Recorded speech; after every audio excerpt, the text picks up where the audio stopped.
Spring has sprung, and that means three big things. New beginnings, baseball season started, and unfortunately for some, allergies as well. But let's focus on the first two, because this is new beginnings in the world of Infiniti. It's the 2027 QX65. And while it shares more than just the nameplate with the QX60, it also has a lot of the components in here. It is also a somewhat distinctly different vehicle, focusing on a wider audience. Take what this QX60 does well and make it more interesting to people who don't want a third row at all. And in that, I think they've done well. Now, to that baseball reference, of course, America's pastime, but also quite popular in Japan, instead of going for a big flash free agent signing or constantly swinging for the fences, which of course often ends up in a miss, instead they're going more the Moneyball route. Know what you do well in that QX60 and build upon it. Don't stretch too far, but take those steps moving forward. And I think this is a great first step.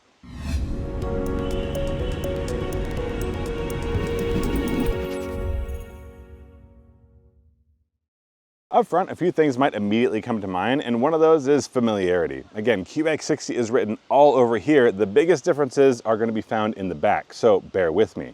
But that QX60 did just get redesigned, and this is the beneficiary of all of those changes, including these digital piano keys, as Infiniti calls them. I would call them an attractive looking headlight, but they're not the headlight, they're actually just the daytime running light. And notice how high they are up here in the vehicle. It sort of builds in shoulders, where the headlight is just about function and no need to put it too high up. Those of us who still drive shorter cars really appreciate a headlight that's a little bit lower down. Of course, you find that here, and when it comes to turn signals, you're gonna have a hard time missing this one because that is a lot of real estate that's gonna be flashing orange over there. So be aware, if you see a lot of orange, that might be the newest Infiniti coming up behind you. Of course, you will find a few other things coming up front, a lot of them being sensors. We have, of course, the ProPilot 2.1 here on the autobiography trim, and that means that it's hands-free, which means it does need a whole lot of sensors, ultrasonic, radar, and of course, camera base as well. In terms of its size and layout, it's not the only vehicle like this out there. Of course, based on the QX60, there are other vehicles. Think BMW X5 and X6, or a Volkswagen Atlas and an Atlas Cross Sport, where of course they benefit from that third row vehicle. And in this case, I think the biggest beneficiary is having a wheelbase this big, because that means tons of room for your passengers inside. Even though obviously you're not trying to do 3 rows of them, everyone should be pretty comfortable. So what do you do with the back, let's call it quarter? Well, Infiniti's answer is drop it low, but it doesn't happen too early. Instead of a roofline that starts to cut right here in a very steep way, instead it goes, well, basically to where the passengers' heads are before it starts to go a little bit more style forward. So much so that they're even the same sets of doors on this as you find in a QX60. So just know that overall shape, very, very similar. But of course, the styling of it is different, and here in the autobiography trim, we also get a black roof. And the black roof means that it looks even sleeker, and of course, to emphasize the shape or redirect from the actual shape, we have a lot of chrome telling you exactly where to look. Ignore the roof that is built on top of it. As far as the rest of the design, it does stay a little bit bubbly up here, maybe bubbly for my taste, but it's still a nice, attractive look. It's back there where things get very pointed. When it comes to the moderate makeover that is the QX65, my biggest disappointment might actually be here under the wheel arch, because I would hope that we could get some wider tires, maybe a little bit more aggressive, really, when it comes to handling. In this case, though, it's the same 255 width that you'll find on all those QX60s, and our wheel design, while not being small, is either 20 or a 21. I don't mind that we don't have a big set of 22s under here, I just wish there was a little bit sportier rubber. Maybe that's something that we can count on a little bit later. Around back is where everything changes, and there's also some visual redirect happening. Let's start up here on the spoiler, because there is a spoiler that sticks out a fair ways, and what it's really doing is hiding just how steeply raked this rear window is, because it goes a little ways back past under that spoiler, and also under the spoiler is where you'll find the rear wiper blade. That's right, on a vehicle that could probably get away without one, Infiniti said, let's keep it there, so function is still on the table. And it's not the only function that they kept from the third row utility version. That, of course, is going to include still the 6,000 pound towing capacity, and your 7-pin trailer harness is going to be right there as well. Now, we do have a lot of black down here on the lower end of the vehicle. It is the autobiography trim. I'm not sure if that's going to be there on the lower end Luxe version, but on that one, unfortunately, we'll just have to wait and find out. What you will find on all of them is going to be this light bar. And not only is it sharp to look at, it's also honestly a little bit sharp in its design. There are basically fins built in here in this light housing, and it's something I have not seen, not in a while, and not in a vehicle at this price point. So well done for Infiniti for pushing the edge there just a little bit. Some folks are going to be disappointed that it's only going to be red turn signals over there, and they're not as large as they could be. I mentioned a lot of real estate up front. This one seems a little bit small, but of course they're breaking up those lights based on where this opening is, and the rear opening is also going to be pretty important. Let's actually go ahead and get that open. Now, it's a little bit tricky here in the lighting, but I wanted to show you at 6 feet tall, I can stand under this without any issue. And I am 6 feet even, so anyone a little bit taller, I'd say at 6 feet, 0.5 inches, you're gonna wanna watch out. Let me show you what it looks like in here, because the space in here is fantastic. It's about 35.8 cubic feet with that second row up. Of course, that's what it's gonna be most of the time, but if you need maximum cargo volume, you can fold those seats down with 2 quick clicks. There's buttons over here. They are button activated, which means manual release back up. If you have that laid down, you're looking at 67.7 cubic feet of cargo space, and there's just a little bit more to boot. And that is going to be found here under the floor. INFINITI says 1.9 cubic feet of space, and it's nice and rectangular and easy to get to. And this is a whole lot of room. I haven't folded those front seats down, but I can't think of much you won't be able to fit in here. And just because you didn't see it doesn't mean it's not there. Yes, there is still a spare tire. On the order sheet, the engine list is comprised of just one. It's a 2-liter 4-cylinder engine. It's the variable compression turbo that we find in other INFINITI models, and it comes exclusively paired to a 9-speed transmission and in all-wheel drive. But it is tuned a little bit differently than we get in the family hauler. In this case, it still puts out the 268 horsepower and the 286 pound-feet of torque, but the way it responds to you, the driver, is a little bit different. It even still asks for premium unleaded fuel, but the fuel economy is down just a little bit, 22 overall combined, but we'll talk about what the differences really are when I get it out on the road. The spot that might feel the most like a family hauler is here up front because there is so much room. It comes standard with 8-way power adjustable seats. I've got 4-way adjustable lumbar here, plus I have heated, cooled, and massage functions available here at the autobiography trim, plus of course 2-way adjustable memory, and my steering wheel is going to be controlled electronically instead of manually.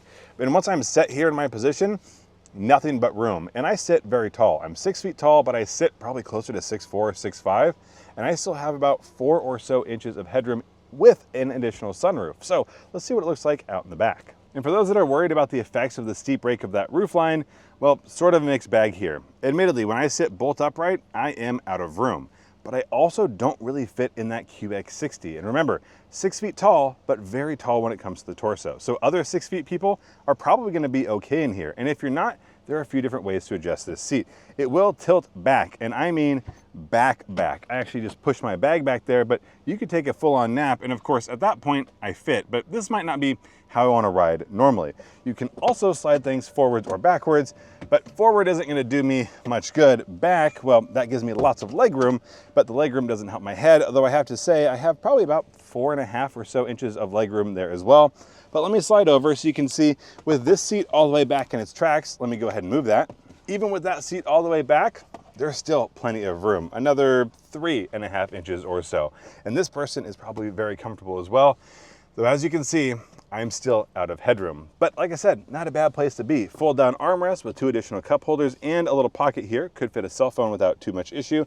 I also have 2 USB-C ports and controls for that second row, or I guess, yeah, the second row, third zone, because of course we have driver, passenger, and we don't need to worry about the back. And so decisions are made for all of us here in that second row. Your vents are located up above, something you'll find, again, traditionally in a 3-row vehicle. And when it comes to your child seats, in this case, we have anchors in the outboard seats and a single anchor here in the middle. That means that you could overlap one direction or the other, but if you did, you'd have to do on the 60 end here, not the 40 end here, though you will find tethers there in the back. Time to get the QX65 out on the road, and it might sound like there's a lot happening, but mostly it's coming in as sound, because this is a vehicle that has quite a bit of noise pumped inside, especially when you have it in sport mode. And the noise itself is even a bit misleading, because even INFINITI said, we don't love the way that 2-liter 4-cylinder sounds.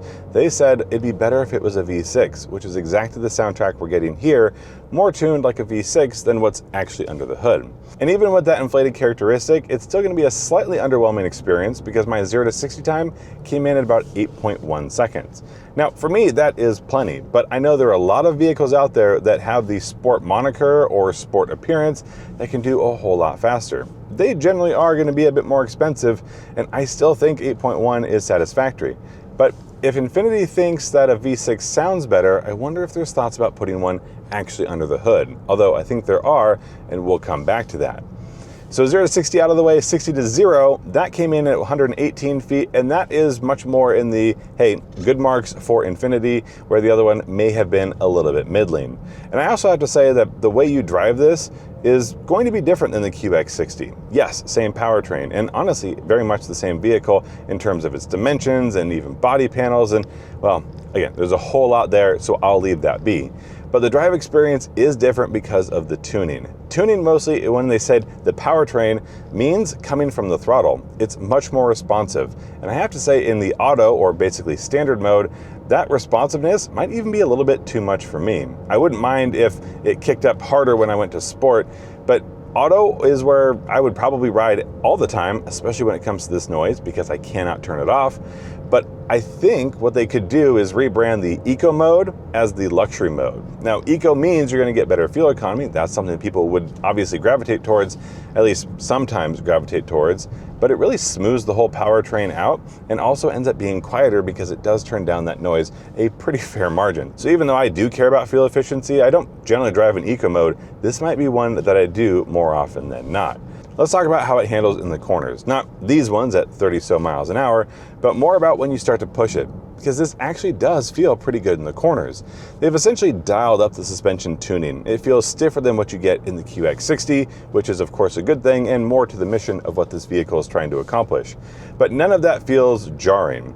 You are going to notice a little bit more getting into the cabin. You're going to feel a little bit more along the way, but it helps you stay a little bit more even when you get into those tight corners. And even though I wouldn't say this is a full performance version, whether you get the Sport or otherwise, I would say it has a sportier feel to it. And it matches sort of the sporty appearance without being wildly aggressive with lots of little winglets and a much lower suspension ride height. This feels like it comes in at a really good place where people are going to be really comfortable driving it for long periods of time, but if they want to put their foot in a little bit more, you are going to get some of that feedback and response. What I think might be most important here is that they haven't overdone it. If they came out and said, this is an M Fighter SUV, you're looking at a pretty small margin of buyers to begin with. And there's a whole lot of folks who say, ooh, I'll try it, coming from any other INFINITI product, and it would not match up with that experience that they've been having so far. So if there's room to dial this up further, that's a good thing, especially if people are interested, and especially if they do a few more things to it rather than just make it a little bit tighter. So the comfort level really hasn't dropped, and there is a ton of room in here. It feels like a right size fit for a whole lot of folks. I myself like something a little bit smaller, but at 6 feet tall here in the cabin, I have so much space around me, and the vehicle doesn't feel like it's just a chopped off third row. It doesn't feel like there was meant to be a whole lot more behind me. It seems to have shrunk to this form in a really natural way, which is one of the reasons you can drive it all day comfortably without ever feeling like things are getting a little bit tiresome, or as long as you don't mind a little bit noise, not nearly as exciting as it should be. Now the speeds are up here a little bit, I'll show you exactly what I mean, because if we get into these corners, the car handles them nicely, but you'll start to hear a little bit more tire than you would expect in something with a performance moniker, which is why this doesn't have a performance moniker. It's just meant to be sport or sporty. And in walking that fine line, borrowing from the QX60 in all the right ways, they've got the right tech included here to make everything even that much more comfortable. I'm not just talking about the 20 speaker sound system in here, I also mean things like your active noise cancellation to keep the ride a little bit quieter. And as long as you don't have it in sport mode, when I was cruising at 50 miles an hour, I got about 61 decibels, 60, 61 bouncing around a little bit, which means a nice, quiet, comfortable cabin so that you can enjoy that music a little bit more when it's coming through. And let me touch on the soundtrack of the car just one more time briefly, because it's not just the piped in engine sounds, and it's not just the active noise cancellation that obviously you enjoy on a long drive, it's also the fact that the sound systems they've put in here are both very good. This is the 20 speaker clip system, but they're also designed to be tuned to you in a nice, easy fashion. There are a lot of folks who are a little bit obsessed with their music, and I love a good playlist on a road trip, But not everyone hears the music the same, and not everyone knows how to adjust the music to more closely match not just what they want, but what they were designed to hear, the way they're supposed to hear it. So with new Nissan and INFINITI models, you can do the personalized sound, which is essentially an app that you download that is ostensibly a hearing test to see what you hear and how you hear it, and will then make recommendations and changes to the equalizer so that it best fits how you hear music. That's a great feature, and something that honestly you could go pay a professional to do, or they could build it into an app and just improve the system that they already have for you, the way you want to experience it. It's a small touch, but not something you see in other vehicles. So good on Nissan and INFINITI for not only building this product, but making it really easy to implement. Because the best tool is only the best when used correctly. So this is a great implementation. The last very exciting number I'll throw your way is fuel economy, because I expected this to be an exact copy paste of what we get in the QX60, and it's not. It's actually a little bit lower, but not when it comes to highway. Both of those are rated for 27. This is going to be rated down to 21 when it comes to city driving though, which brings your overall combined to 22. And so much of that has to do with the tuning, because it's the same power output, it's the same fuel you put in, but you are going to be using a little bit more of it in stop and go, which just tells you how much more excitable this throttle is and also how quickly it wants to shift. They're the same powertrains, it's the same output, and it's the same fuel that you put in. So it really comes down to how it uses it, and especially in stop and go, this wants to get going a little bit more assertively. So even if that 0 to 60 time isn't leaps and bounds lower, it does still feel like a faster drive, because when you put your foot in it, it's going to respond that much faster, and unfortunately end up using just that much more gasoline. Now I'm going to take an opportunity to use one of the features here in the autobiography trim, and that is Autopilot 2.1, to take my hands off the wheel and show you a little bit of what we have going on for the interior. Now, for safety reasons, of course, my eyes need to stay forward. The car will let me know if I'm not. But this is one of the best ways to do advanced driver assist, is when you can actually have the car doing all the work and you are in a supervisory role. But let's talk about this interior, because things that come standard I think are the most important. Things like Android Auto and Apple CarPlay, wireless built-in standard. And that's a great bonus because they also made a major upgrade to the charging. We have wireless charging here, but in this case, it's the Qi 2 wireless charging, which means basically built for MagSafe, and it's gonna be faster and has a cooling fan, and your phone will not be sliding around assuming that it's MagSafe. My solution is a little bit unusual. I have a Samsung device, ergo no MagSafe, but I have a MagSafe case, and now I'm up and charging. So a great way to do it, but you also have two USB-Cs if you'd prefer to go that route. Now let's talk about the rest of this, because all that happens here on a 12.3-inch digital display, and it's a really nice system, especially when you're using, for me, Android Auto, which is what I'm used to and prefer in most other vehicles. There is a dial that you can access down here, so if you don't want to be reaching and touching, this is a great way to do it. I actually love a dial option, even if I don't use it all the time, because occasionally I just want to go back to the home button, and it's easier for me to do that here than make sure my fingers aren't hovering in the wrong direction. But when it comes to the touch controls, that one's going to be a little bit unusual, because down here, this is all going to be haptic touch, and honestly, not my favorite. There's a button for everything. You don't have to be in the screen for it, but you do have to know where you're going. And I don't love the way that it feels when you push it in. I mean, obviously it lets you know that you've made your selection, but for me, I'd love either more in the touchscreen or more physical buttons. This somewhere in between isn't my favorite, though I have to admit it does add sort of a luxury look. I'll leave that up to you. Let me know what you think in the comment section, but at least you have everything available. I don't have to dig in the screen to turn them on my heated or cooled seats. Those are right here. Steering wheel as well. But when it comes to changing things like your tracks on your next song, skip song, that's going to be right here. I think I'd rather go to the steering wheel, because of course I have those controls on the left side of the steering wheel over here. And to activate that Pro Pilot Assist that I'm using right now, that happens mostly here on the right side. I don't want to get too far without actually talking about the way the interior looks, and I love the color that they have in here. It's sort of this brick red, and the way they've implemented it, including things like making this top section quilted instead of just the regular leather color. It's a nice stitching, and what it also does is help eliminate some what would generally be shiny black plastic, and we do still have that around here, of course, around this grille surround. You can see some, But in the way they've done the layers here, not only do we have a really nice touch here, we have our graphite inserts there just above, and then of course when it comes to regular dashboard, that's kept nice and simple. Nothing I mind too terribly much. Now I'm going to turn my turn signal on here. The car is able to pass the vehicle in front of me. It does want me to keep my hands on the steering wheel though for this maneuver. And what I'll do is as soon as I get up to speed, I'll kick it back over. In this case, it's already engaged back to the 2.1 version where it can be hands-free, but I will kick it back over, and then once we're back in the blue, we'll get back to this interior tour. Because we still have some stuff to talk about, including things like your drive selector. That's gonna be found right here, nice and low profile. There are gonna be some buttons on the side next to it. Your start stop is down here below, drive mode's below that. Your automatic start stop is the next button, but the one I immediately look for is the auto hold, found farthest back here. That to me is a luxury feature that every vehicle should have. Thank goodness that we find it here. So that's it for the QX65, at least for the moment, because Infiniti needs to do something. The question was always, what? What direction do they go? And as exciting as it might be to bring an Infiniti GT-R, it's a much safer option to go ahead and bring a GT-R inspired paint to a new model that's based off your most popular model already.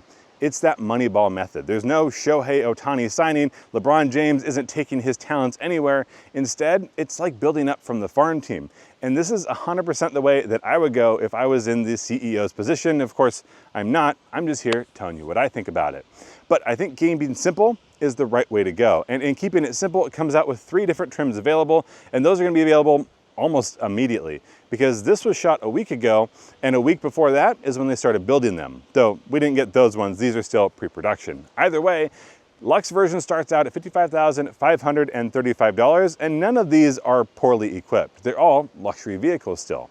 And when you want more, not just aesthetically in the additional sport trim, but a few more packages and features built in, that of course comes in at $57,235. But if you want the full shebang, the absolute top-notch QX65 experience, that of course is the autobiography trim starting out at $64,135, and that's what we had here. And if you do like that GT-R inspired paint, that costs you an additional $900, but way, way cheaper than a GT-R. But there's still more that I think should be done to this and could be done to this. Tires are the simplest one, and probably one that you can do on your own. But there are a lot of rumblings about what comes next for Infiniti, and some of those rumblings come directly from them. Their talk is about all new models coming. We have body-on-frame SUVs that of course they'll share with Nissan. We also have a manual sedan coming, that's right, a V6 manual sedan. And did I say V6? Because I think that could end up here in the not too distant future. Not this year, probably not next year, but you can bet your bottom dollar that more than a few people are looking for a little bit different experience, which is probably why they tuned that V6 sound into our interior, and I would love to see what that has to offer.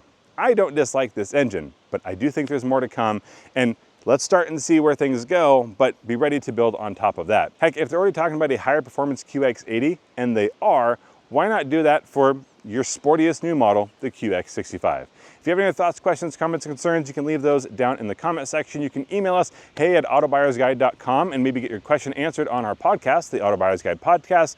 But for me, that's enough. Till next time, I'll see you down the road.